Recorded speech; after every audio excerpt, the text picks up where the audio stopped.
प्रणाम करती हूँ, मेरे प्रणाम को स्वीकार करें। आदि शक्ति माता भवानी आपके चरण में प्रणाम, मेरा प्रणाम स्वीकार करें। वृंद गुरु भ्राता श्री साहब भैया हरिंद्रानंद, 3 सूत्र के दाता विधाता, आपके चरण में प्रणाम करती हूँ, अपने चरण में मेरे प्रणाम को स्वीकार करें। दुख सुख में साथ देने वाली माता तुल दीदी भगवती आनंद, आपके चरण में प्रणाम करती हूँ, मेरे प्रणाम को स्वीकार करें। चर्चा स्थल पर उपस्थित सभी भाई सभी बहन के एक एक करके मेरा प्रणाम है, मेरे प्रणाम को अपने अपने चरण में स्वीकार करें, स्वीकार करें। गुरु के असीम दया, साहब दीदी के आशीर्वाद से आज एक पूर्णतः आध्यात्मिक गुरु के चर्चा परिचर्चा का आयोजन सत्ताईकी होता है। भाई बहना यहाँ पर हर इतवार को यहाँ इकट्ठा उपस्थित हैं हम लोग अपने गुरु को बात कहने सुनने समझने के लिए। बात जो समझ में आती है वही कहा जाता है, और गुरु शिव की ऐसी दया है कि जो शिष्य बन रहा है बना है उसको गुरु दया करते हैं, उसको जरूर कुछ न कुछ आएगा। संसार में हम लोग हैं, संसार के भाव स्वभाव में दुख दर्द से पहचान होता है कि शिव हमारे गुरु बने तो हम पर दया हुई। शिव आज के नहीं आदिकाल के हैं, आदिकाल के इस सृष्टि है, लेकिन गुरु बनाकर भगवान मानकर कैसे कोई संत साधु ऋषि महर्षि ओह गुरु से प्यार किया और ये धरती का पूजनीय बना, ये किसी को पता नहीं चला कि कैसे वो लोग बने। भगवान थे ही, फिर भी मनुष्य का मन साधु संत तांत्रिक ऋषि महर्षि के तरफ ही था कि वो बाबा हैं, वो संत हैं, वहाँ चलें, वहाँ जाने से कष्ट कलेश मिटता है। समझ नहीं हुई शिष्य को, लेकिन कष्ट कलेश के लेकर जाता था हर भाई बहना लोग। समझ नहीं हुई, लेकिन देखिए 112 शिष्यों को साहब जी बताएं कि वो लोग गुरु थे। 112 शिष्य गुरु थे, अच्छा को बताए हैं। नहीं तो धरती पर तो बहुत सारे संत साधु ऋषि महर्षि थे ऐसे जो कि कमाने वाले हैं, वस्त्र बदल लिए, दाढ़ी बढ़ा लिए, अपना वो साधु बन गए, लेकिन शिष्य को समझ नहीं था, साधारण आम जीवन को समझ नहीं था कि ये बाबा का पावर क्या है, ये बाबा का पहुंच क्या है, बाबा को जानकारी क्या है, ये कुछ नहीं पता चलता था। बस एक आराम के लिए वो कुछ बताए, थोड़ा आराम हो तो ये हुआ कि मैंने वहां जाने से कष्ट कलेश मिटता है। देखिए भाई बहना, मेरे साहब जी कलाकल कलयुग में उतरकर कितना सुंदर शिव दिए, कितना सुंदर मंत्र दिए, कितना सुंदर तरीका दिए। अभी अभी जो दीदी बोली ना कि बिछाना चाहिए, वो किताब में लिखा हुआ है। साहब जी के किताब में लिखा हुआ है, गैया का गोबर, गैया का घी, गंगा जल से जगह को शुद्धि किया जाता है। किताब में लिखा हुआ है। फिर भी हमारे साहब जो शिव साहब ईश्वर महादेव हैं, हमारे साहब का एक एक जीव का जानकारी थी कि हर जीव उतना चीज नहीं जुटा सकता है। अमीर गरीब जो भी है वो भगवान को गुरु बनाकर मन कर सकता है 3 सूत्र को, और पूजा का नाम एक प्रेम पर रख दिए हैं। पूजा का नाम एक प्रेम पर रख दिए हैं।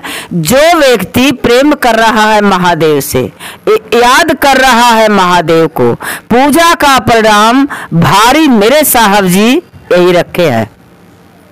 ध्यान दीजिएगा, पूजा करने के लिए शुद्धि देखिए लिखे हैं किताब में, लेकिन जो सामान सरियाई जाती है, थाली का हलवा हो जाए, थाली का मीठा हो जाए, थाली का फल हो जाए, मतलब ये हमारे मन के गतियों में है। ये सब कितना सारा करके तब अपने भगवान का पूजन करें। लेकिन मेरे साहब जी जो बहुत बड़ी चीज इस पर निचोड़ उतरेंगे, इसका शोधन करेंगे, तो ये शब्द बहुत निचोड़ भारी है, ओजन है और गहरी है कि दया करने की याद करिए, दया मांगिए और मन से करिए। ये भारी पड़ता है कि नहीं? सारे चढ़ावा से भाई बहना बोलते रहिए, भारी है कि नहीं? ये भारी पड़ता है, ये शब्द भारी पड़ता है मेरे साहब श्री भैया हरिंदरानंद का। तो इसलिए साहब जी कहते हैं कि मैंने शुद्धि तो किया गया है, पहले शुद्धि किया जाता है और शुद्धि करना चाहिए। यहां मन की गति में क्या साहब जी देते हैं? शुद्धि करना चाहिए, क्योंकि वो मेरे भगवान हैं। उनको जितना स्वागत करिए, जितना शुद्धि करके आप अपने हृदय में बैठाएंगे कि हमारे भगवान आ रहे हैं, वो अच्छा चीज है। लेकिन सबसे भारी मन की क्रिया है, सबसे भारी दया का भाव है, जो कि दया के भाव में ये मन चले। पूजा का परिणाम मेरे साहब जी भारी यही दिए हैं, याद करने के लिए। भाई बहना, साहब जी धरती से शरीर हटाए हैं, लेकिन जैसे शरीर में थे, समझ जिसको था वो तो समझ गया कि स्वयं शिव साहब जी हैं। अब थोड़ा दिन लगता है समझने में, ऐसी बात नहीं है कि गुरु बनाकर तुरंत ही समझ में आ जाए। इतना भगवान सस्ता भी नहीं है, भगवान बहुत कठिन है। हम आपको लगता है कि हम आसानी से कर लेते हैं, लेकिन हमारे भगवान बहुत कठिन, बहुत विकट है।